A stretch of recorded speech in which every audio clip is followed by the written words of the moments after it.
Now you may be asking yourself, Brandon, why all the Thinkpads? Now I know Thinkpads are kind of a meme, but they are really wonderful machines.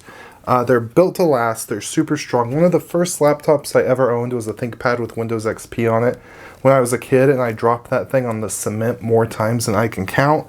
The keyboards are great. They have, like this one for example, has the thick boy battery there on the back, so you can switch out the batteries super easy. They're just built to last. Really good machines.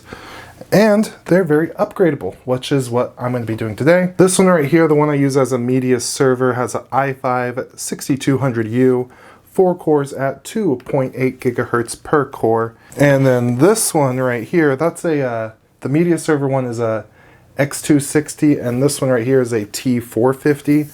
This one has the 5000 series i5 with a 2.9 gigahertz per the 4 cores. So let's go ahead and move the camera down, flip these over, and tear them apart. So the first one I'm going to open up here, this one is the T450, and opening these things is actually really easy. There's just screws on the back, so you have one here, here, here, here, here, here, and then there's one behind the battery. So whenever you do anything like this, always make sure that you do a hard shut off and pull out the battery. There we go, and there's that other screw right there. Then I'm going to pull off the battery from this one as well. Then go ahead and unscrew all of these. Now this one is much more forgiving than the T450 when it comes to taking this back off.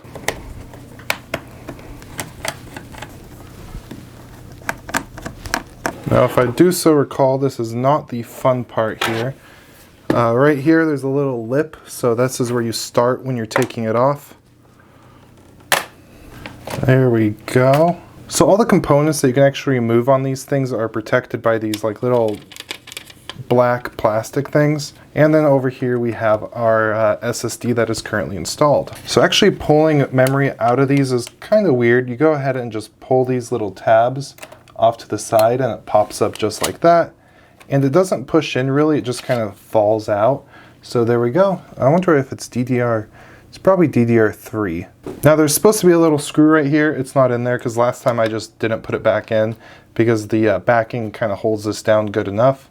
So to take this out, you just pull it up, slide it out, and you are good to go. And you can see what was in there. This is a little 2.5 256 gig. So you just want to take this off right here. So now we get our Western Digital 500 gigabyte here, and we're just going to put this in these little tabs. So push that in, push that in, push that, and this one's a little tricky. There we go, push that in, and then we should be able to simply slide this in here like so, give it a little push, and it's as easy as that. Now normally you'd put the little screw in, but like I said, the backing is going to do just fine. So now, before we put this together, so now what we're going to do is open up our server machine here and pull out 16 gigabyte stick that is in here. Probably a good idea to make sure it's completely powered down. You're going to notice I switched out the screwdriver. That other one was just not doing the job. The X series are definitely much easier to deal with than the T series. So now all these are out, so I'm going to try to make sure I don't lose all these screws. So let's tip it. Oh, one already landed on the floor. Give it a shake shake. So this one's much more forgiving, so I could just pull up a side and boom, the whole thing just comes right off and it kind of slides out, which is really nice. So I'm going to move these out of the way real quick and slide this over here so you can see it a little bit better. Now right here you can see that different from that one, the RAM is actually exposed. It's kind of the same method when it comes to pulling these side tabs. We could give a little zoom in here so you can see the action a little better. So you just pull this side tab, pull that one, and it pops up just like that. So we could pop this new RAM in here. When you push it down, it just gives it a click. Then on our T450, just open up this little plastic covering and we're just going to slide this on in here, just like so. So push it down and it clicks in, easy as that. So then for these back covers, you just pop it on, give it a couple good squeezes.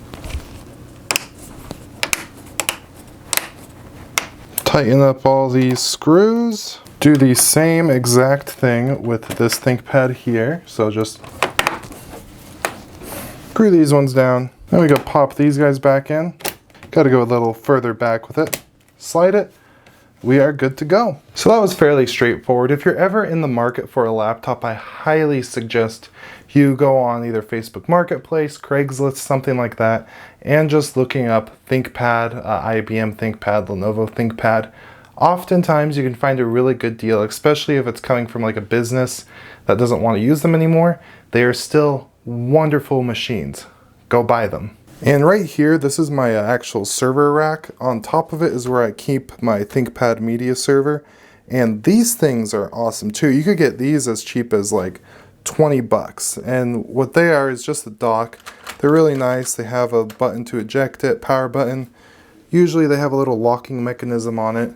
But it's cool because then you can have Ethernet, all of your USBs, and just dock and undock it with this little connector that they all have right here. So that about wraps up this video. I do hope you enjoyed it. Please subscribe and then ring that bell so you don't miss any future content like this. I hope you all have a beautiful day and goodbye.